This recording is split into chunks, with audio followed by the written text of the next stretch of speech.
अस्सलामुअलैकुम। Tumour cells की abnormal growth और डेवलपमेंट को कहते हैं, और अगर ट्यूमर की डेवलपमेंट हमारे ब्रेन में हो तो इसे ब्रेन ट्यूमर कहा जाता है। ब्रेन एक बॉडी आर्गन है जो हमारे हेड या स्कल की प्रोटेक्टिव कोटिंग में पैक्ड होता है। इसी वजह से ब्रेन में इंजरी के चांसेस बहुत कम होते हैं।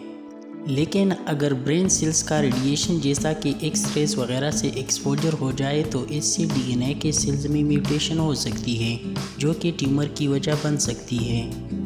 इसके अलावा ब्रेन सेल्स में कोई हेरिडिटी प्रॉब्लम जो कि पेरेंट से अपस्प्रिंग में हुई हो तो वो भी ब्रेन ट्यूमर काज कर सकती है।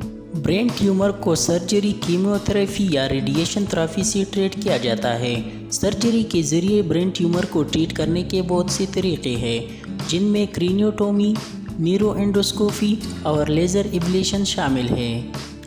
ब्रेन ट्यूमर सर्जरी में क्रेनियोटोमी सबसे ज़्यादा की जाने वाली सर्जरी है। क्रेनियोटोमी में न्यूरो सर्जन कुछ मेडिकल टेस्ट करवाता है, जैसा कि MRI वगैरह, ताकि ट्यूमर की एग्जैक्ट लोकेशन का पता चल सके।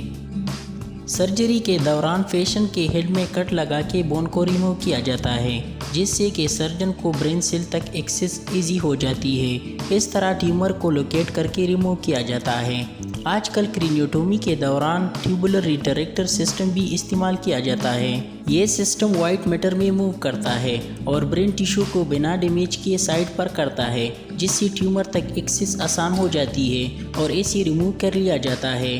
क्रेनियोटोमी ब्रेन ट्यूमर या ब्लड क्लॉट को रिमूव करने और स्कल फ्रैक्चर को ट्रीट करने के लिए परफॉर्म की जाती है।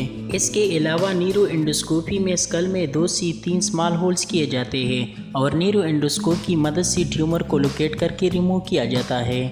कुछ ट्यूमर्स जैसा कि पिट्यूटरी ट्यूमर या फीनियल ट्यूमर में स्कल से ट्यूमर को एक्सेस करना मुश्किल होता है, इसलिए ऐसी ट्यूमर्स में नाक या मुंह के रास्ते न्यूरोएंडोस्कोपी की जाती है।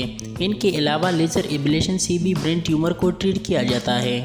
लेज़र एब्लेशन एक ऐसा प्रोसीजर है जिसमें थिन लेज़र प्रोब ब्रेन में डाली जाती है, जो कि हीट और लाइट की इस्तेमाल से ट्यूमर को लोकेट करके ख़त्म कर देते हैं। जाते जाते हमारी YouTube चैनल को सब्सक्राइब कीजिए। शुक्रिया।